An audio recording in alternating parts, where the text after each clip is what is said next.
Once upon a time there lived a poor man and a woman who had no children, and their only wish was to have a child.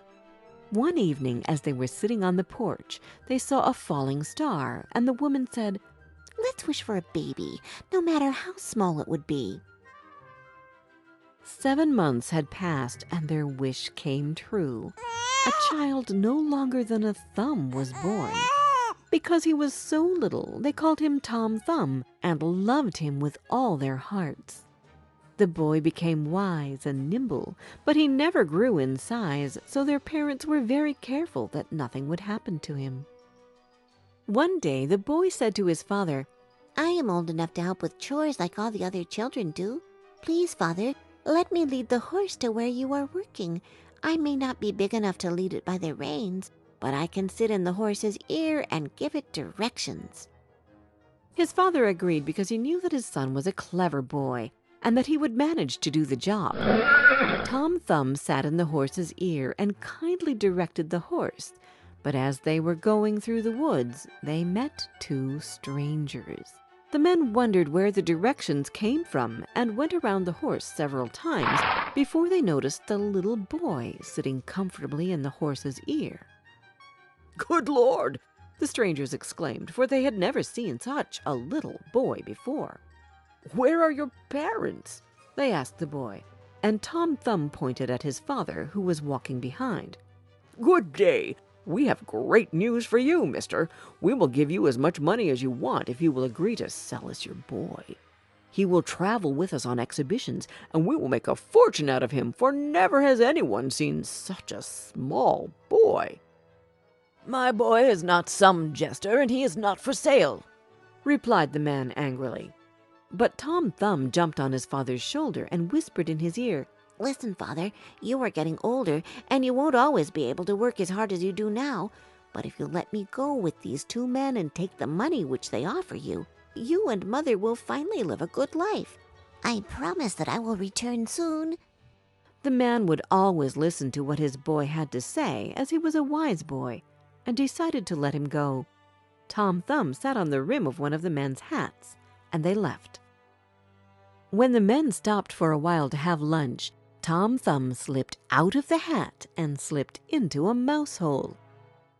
The men tried to get him out of the hole by poking inside with their sticks, but all their efforts were useless because Tom Thumb had gone deep into the hole and they could only hear his voice.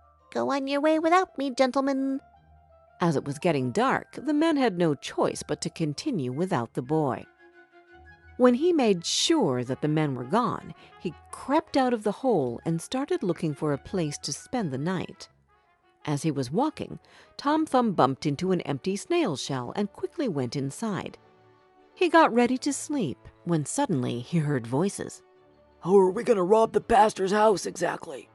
Tom Thumb immediately understood that he had to deal with robbers and decided to save the pastor's house. Good evening, gentlemen, Tom Thumb greeted, but the men couldn't see him. Here, follow my voice and you will find me. He guided the robbers.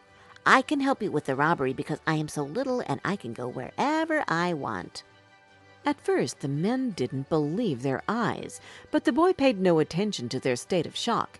I will go into the house and I will hand out things if you will only take me with you. He finally convinced them and they went to the pastor's house.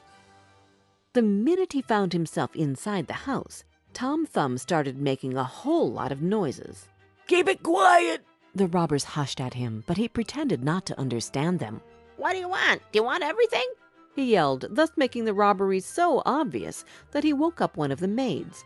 She scared off the robbers but didn't see Tom Thumb, so he finally got a good night's sleep in the hay. In the morning, Tom Thumb was awakened by a cow, which was calmly eating the hay that he was sleeping in. Before he could run away, the boy found himself in the cow's stomach. Help! Help me! I am stuck inside the cow! Tom Thumb started yelling, hoping that someone would hear him. It happened that the pastor was passing by, and when he heard the voice coming out of the cow's stomach, he thought that some evil spirit had enslaved the animal, and he killed the poor cow that same day. The cow's stomach was thrown into a pile of trash with Tom Thumb inside it, so he had to find his way out of the smelly pile. He was almost out when a hungry wolf came towards it and gulped the whole stomach. Oh, heavens! Cried Tom Thumb, but he didn't lose hope. On the contrary, he decided to make the wolf bring him home. I know a house not far from here, which is full of bacon and ham and all delicacies, spoke he from inside the wolf's belly. The wolf, interested in the idea, followed Tom Thumb's directions, and soon they arrived. The boy guided the wolf to the kitchen where the beast started tearing a piece of ham. Tom Thumb's father heard the noise coming from the kitchen and took his axe. He told his wife, "I will chop him into small pieces with it."